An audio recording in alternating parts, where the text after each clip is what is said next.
Well, hello, everybody. Hello, my fellow sensitive people. Listen, I thought I would come online and I would do a brief reading on the fact that Harry and Meghan are moving back to England. It's interesting because when I did remote views and I put myself in the shoes of this family and I went forward into the future, I saw that Archie was very happy in Britain and that he wanted to go back to Britain and that he wanted to study in Britain and that he wanted to learn about his British culture. And so it's kind of interesting that the family is going back there.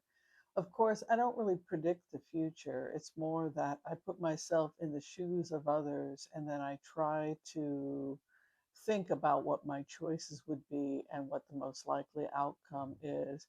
And people usually have a limited amount of choices.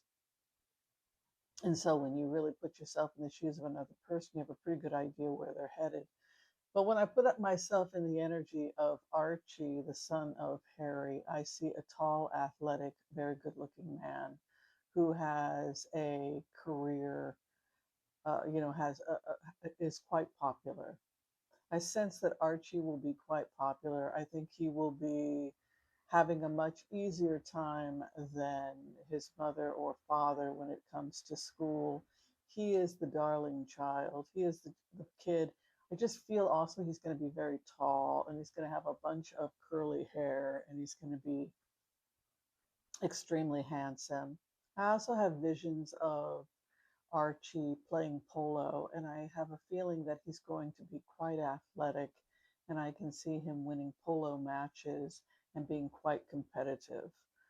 So that's kind of the destiny I see over Archie, this tall, handsome man who goes off to Eton, does very well, is well adjusted, and actually exceeds most of the members of the family just because he's an emotionally well adjusted person, has a great time while he's there, and excels in sports. And I believe we're going to see him on the polo mound competing in the future. So that's my predictions for Archie. In terms of how I felt with Harry when I put myself in the shoes of Harry, I felt connected to my work as Harry. I felt like I had much work to do, much busy work, and it was just easier for me to do my work in England than it would be London, England's, that area. I could get a lot more work done than constantly flying back and forth. So it was simply more a practical decision I felt when I put myself in the shoes of Harry. When I put myself in the shoes of Harry as a heart centered remote viewer, I found myself bent over my desk, engaged in my work, engaged in my charities, engaged in the business of my work, trying to have a relationship with my father for his remaining years. And everything was pointing to the fact that I would be able to get more work done and I would be able to spend time with my father in his last years. And that we're not saying that this is forever. And we're not saying that this is forever. We're not saying we may only stay 4 months, we may stay a year, we may stay 10 years. Meghan and I don't know how long we will stay. Um, but 4 months, 6 months, 4 months, 6 months, a year.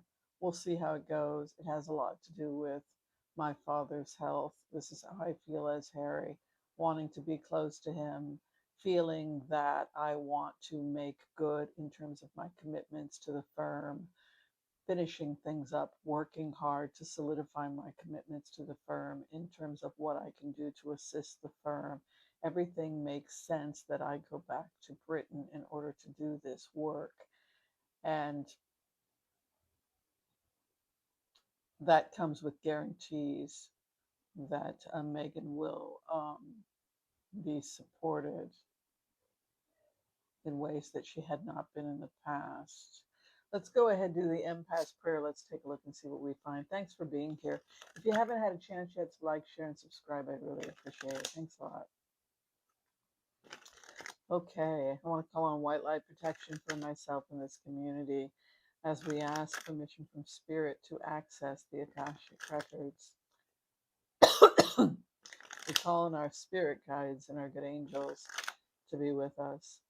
Please give us the clarity and the wisdom that is needed to empower all of us on our journeys to make the best decisions for ourselves, our families, the planet, the people we love, but also to help those that we may have strife with. And together collectively we say, Amen. Let's go in.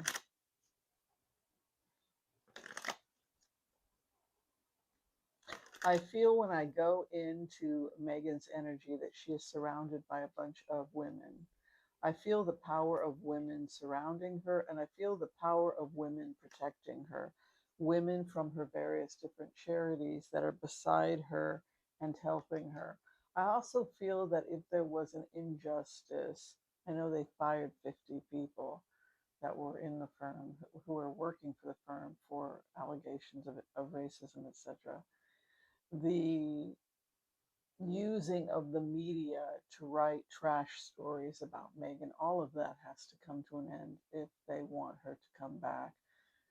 Distorting the facts, writing articles about her being a narcissist in order to get people to think she's a narcissist, depicting her as a narcissist. None of us in West Hollywood ever saw that, back in the Suits days. But so now we have uh, justice coming in as the base card. So whatever injustice, the base of the matter, whatever the injustice was, it is being righted.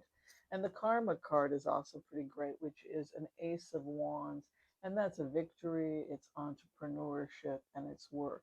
I really feel at Harry's energy really a lot. And I just feel like I have to get back to work. I have a lot of responsibilities. I need to be there for my father. I need to recommit and do this work.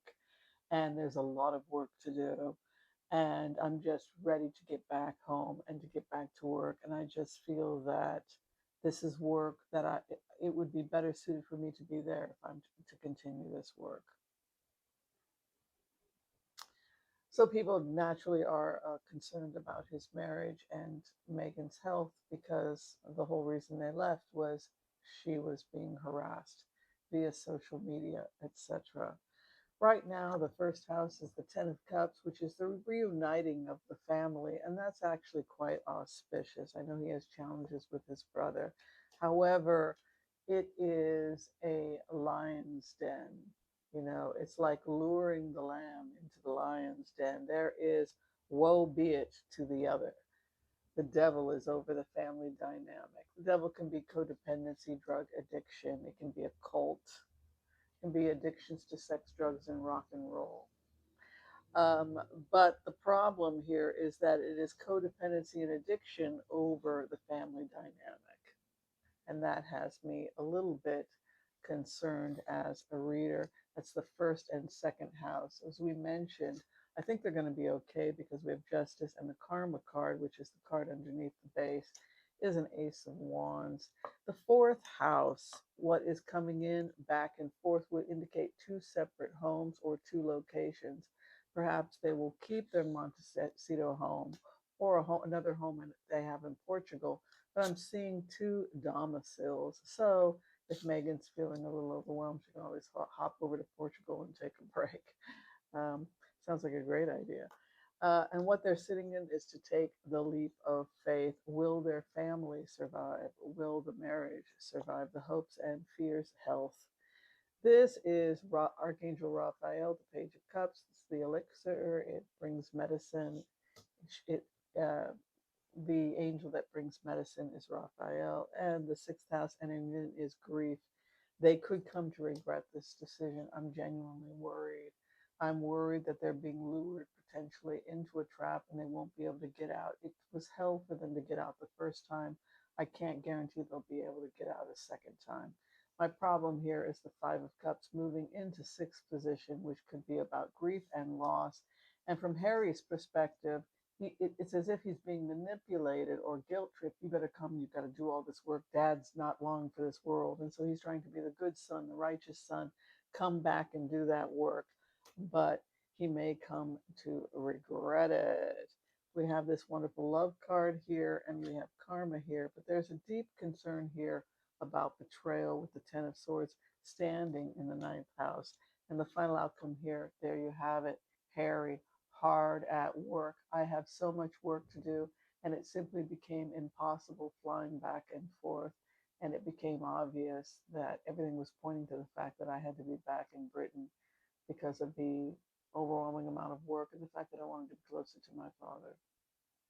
And this is basically what I saw. And we see that standing in the Eight of Pentacles. The clarification over issues of love has to do with the capacity to love, conflicts between love and loyalty when we love and have loyalty to people who may not have love and loyalty to us. And that really is the conflict for Harry as he comes into his power but tries to be a loving person. He's going to have to choose between his wife, perhaps, and his family. Blood sometimes can be thicker than water. And we're seeing this strong Queen of Swords next to him. The hope and the fear is the Two of Wands, his partnerships. He desperately wants his family to be together. This is a wound that goes very deep in Harry's psyche because he is the child of divorce. It's very important for him to have unity in the family. It means a great deal to him because of the distress he had when he was younger.